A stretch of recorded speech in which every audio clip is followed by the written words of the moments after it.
Greetings. At the beginning of the course, I asked you to sign up for the Wall Street Journal.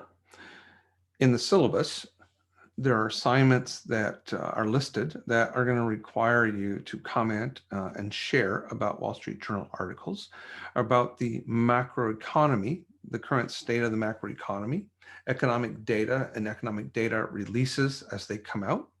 And all that's going to be related ultimately to the macroeconomic briefing report in the class as well. So these things are all tied together. But what's at the base of that is reading the Wall Street Journal, along with other kinds of economic news articles that can come from a variety of places. But we want to make sure that what you're looking at is high quality and written well. So I'll look at a couple of those with you right now. The Wall Street Journal, where you should be looking to be effective in terms of your reading, to be efficient with that, with your time. I'll take a look at the New York Times as well. We could also look at The Economist, which is another place for getting good economic news that's written well. But we're going to really focus on those first two, in particular, the Wall Street Journal, since that's what I asked you to get a subscription for. So I'm going to share the screen. We'll take a look at how to read the Wall Street Journal. There's a lot there every day. And what should be your focus in particular for this class? Although obviously you're free to read whatever you like, and more reading the better, in my view. So let me share the screen and let me show you what we're talking about. So here's the Wall Street Journal, WSJ.com. All right, that's how we get there. Once you are there, it's going to open up to the opening page, obviously, and there'll be some ads at the top. This banner along the top, or this set of menu items across the top, will actually be useful. Oftentimes, there'll be useful information even on this front page. Obviously, it's going to change as new information and new stories are written and new information comes up. You may have been following the issues with GameStop this week. Perhaps you were trading, but it wreaked havoc in the stock market overall, actually. So you can keep scrolling down the page. You'll get to all the different kinds of areas within the Wall Street Journal. And if you keep scrolling, business and finance, for example, a variety of articles there, information about the U.S. politics, life and arts, videos, etc. And there's the economy. So one way to get to information about the economy is to scroll down on this opening page and to use this link to get there. You'll see that since it's the beginning of the week, it'll say the economy, week ahead. What economic data is coming out this week? There will be stories about each one of these as they come out. That's what I need you to pay attention to. We're going to be looking at a variety, maybe around 10 different economic indicators, something like that, in our FRED project, Federal Reserve Economic Data Project. Those data will be updated typically monthly, and when new data releases come out from the respective agencies, then there will be a story in the Wall Street Journal, which is one of the reasons for using the Wall Street Journal as our base. New York Times typically has articles as well. We could use the New York Times also. Okay, we could go here. The other place we can go is right up here on that top level menu. Like I said, we can go to just click right on economy right away. So let's do that. And what you'll see is you'll be taken to a whole variety of stories in the Wall Street Journal that deal with the US economy, or the world economy for that matter, right? So these are some of the articles that I included links to in the Twitter feed in the course. So keeping up and keeping current with economic news, I have a set of tweets that I'm updating typically daily or every other day, roughly, to help help narrow down where you're looking. And I won't have all of these necessarily, but I'll have a number of them that are related to the economic data that you're looking at. Certainly clicking on the link will take you to the news article, which then you can be writing about and incorporating in the discussion board each week. Right. So again, we can go down and scroll down. Latest from the economy. Right. So for example, unemployment claims, that was one of the news releases or one of the data releases that came out at the end of last week. You'll see there'll be a story about that. Right. The Federal Reserve last week, Jerome Powell, the head of the Federal Reserve, was testifying before Congress, and this is a story about his testimony that day and what he was talking about. Again, something very much of interest to us in this course.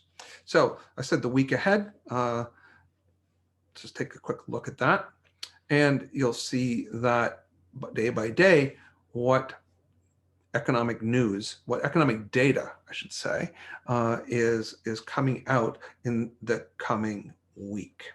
Okay. So that's a really handy guide. It comes out at the beginning of each week. And you can use that to help guide your reading for the week. Okay, let's go back. We could click on any one of these stories to talk about what's going on in the economy. Interesting story about the use of cash versus credit in the economy and what that might mean. And how that might change because of the coronavirus. The outlook is a column that happens regularly and always is dealing with economic news. So that's one way to find information about the economic news. U.S. economy, that's another one. You can see that gets used. Oftentimes, those are the links to stories about data that's been released. So, Wall Street Journal, that in a nutshell, there are lots of other places to look. Under the economy, there's a blog called Real Time Economics. That's also actually very useful. So sometimes there's additional information there that you might be interested in, and there are different topics that you can look at for more information. Real-time economics is another tool. Again, if you just hover over that, you'll see the different resources that are available. Under economy, there's economy video. So there are different videos. You'll see under different categories, the economy.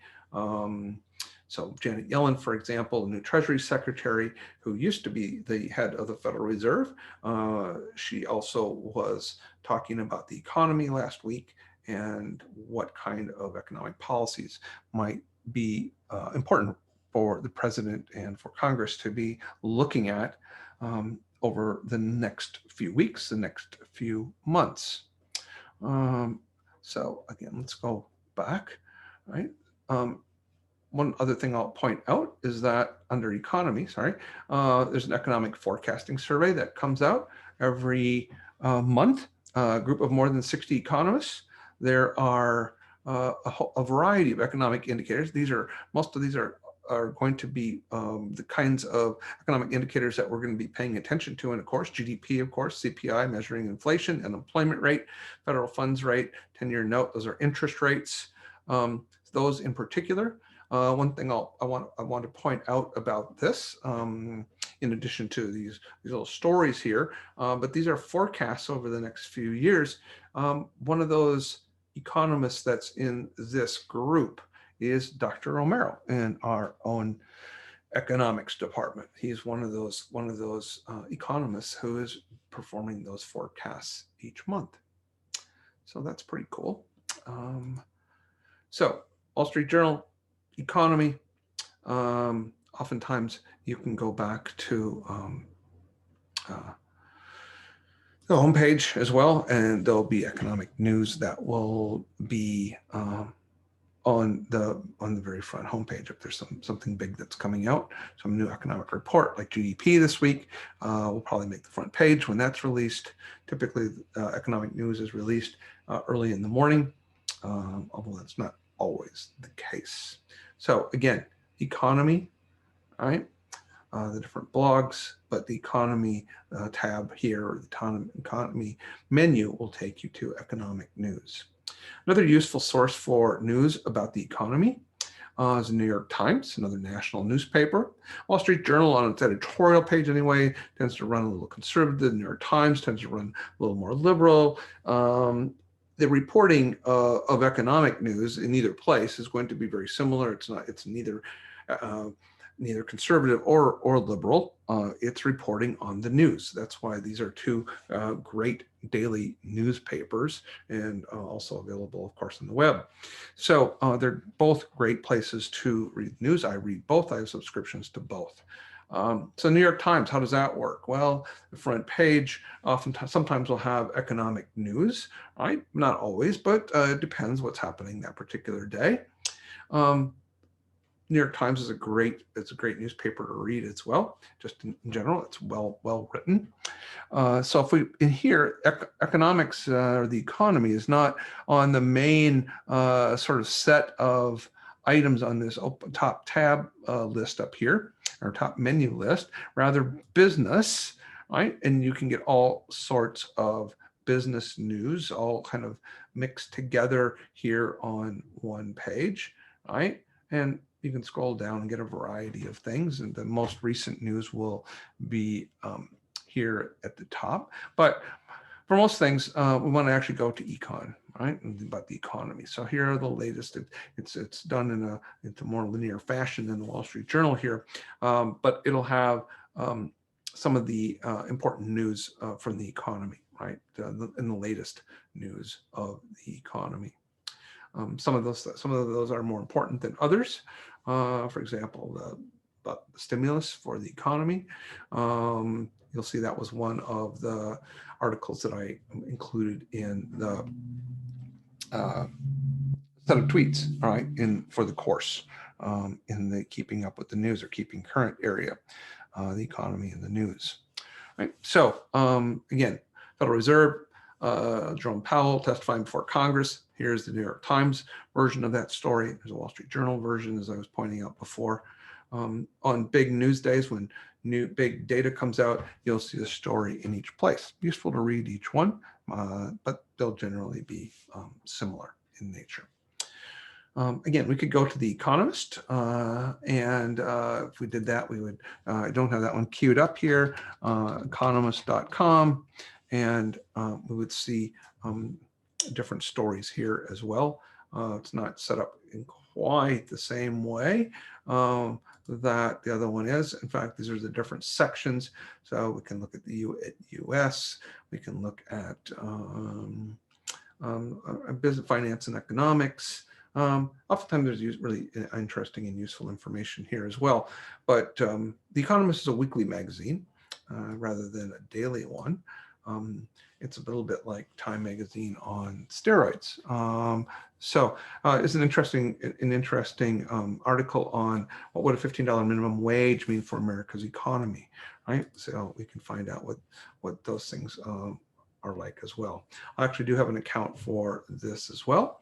And some of these things will be behind paywalls. You may or may not be able to get to them. Each one of these, including the New York Times and The Economist, have student rates, just like the Wall Street Journal does. We're not, I don't force you to do all three of these. Although as an economist, you probably would be reading all three of these on a daily basis, or certainly on a weekly basis. We just pick one, the Wall Street Journal.